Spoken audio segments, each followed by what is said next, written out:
భీష్ముడి మీద రివెంజ్ తీర్చుకోవడానికి అంబ చాలా కష్టపడింది. ఫస్ట్ భీష్ముడు గురువైన పరశురామ ప్రభు దగ్గరికి వెళ్ళింది. నాకు చాలా అన్యాయం జరిగిందని చెప్పింది. అప్పుడు పరశురామ ప్రభు భీష్ముడికి 2 ఆప్షన్స్ ఇచ్చాడు. ఫస్ట్‌ది అంబని పెళ్లి చేసుకో. సెకండ్‌ది మృత్యువునైనా అంగీకరించు అని. అప్పుడు భీష్ముడు అంటాడు, అధర్మం చెయ్యమని మా గురువు చెప్పినా చెయ్యను. యుద్ధమైనా చేస్తాను గాని అని అంటాడు. ఇక భీష్ముడు తన గురువైన పరశురామ ప్రభుతోని 23 రోజులు చాలా భయంకరమైన యుద్ధం చేస్తారు. కానీ దానికి సొల్యూషన్ రాదు. ఇద్దరు మోస్ట్ పవర్‌ఫుల్ కదా! ఇంక దేవతలు వచ్చి యుద్ధాన్ని ఆపేస్తారు. భీష్ముడిని క్షమించి వదిలేయని అంబని పరశురామ ప్రభు బాగా రిక్వెస్ట్ చేస్తాడు. కానీ అంబ ఒప్పుకోదు.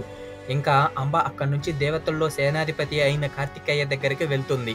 కార్తికేయ ఒక ఫ్రెష్ లోటస్ దండను ఇచ్చాడు. ఈ దండ ఎవరైనా వేసుకొని భీష్ముడితో యుద్ధం చేస్తే వాళ్ళు ఖచ్చితంగా గెలుస్తారు అని. ఇక అంబ చాలా రాజులను అడిగింది. కానీ అప్పుడు ఉన్న రాజుల్లో దండ వేసుకొని కూడా భీష్ముడితో ఫైట్ చేసే ధైర్యం ఎవరికీ లేదు. లాస్ట్ ట్రై లాగా ద్రౌపది రాజు దగ్గరకు కూడా వెళ్తుంది. ఆయన కూడా రిజెక్ట్ చేస్తాడు. ఇంకా ఇలా కాదు ఎవరు హెల్ప్ చేయరు అని అక్కడే దండను వదిలేసి వెళ్ళిపోతుంది. లాస్ట్‌కి అంబ శివునికి 6 మంత్స్ చాలా ఘోరమైన తపస్సు చేస్తుంది. ఇక శివుడు ప్రత్యక్షమయ్యి ఒక వరం ఇస్తాడు. నెక్స్ట్ జన్మలో నువ్వు భీష్ముడి మరణానికి కారణమవుతావు అని. ఇంకా అది విన్న అంబ వెంటనే చనిపోవటానికి అగ్నిప్రవేశం చేస్తుంది.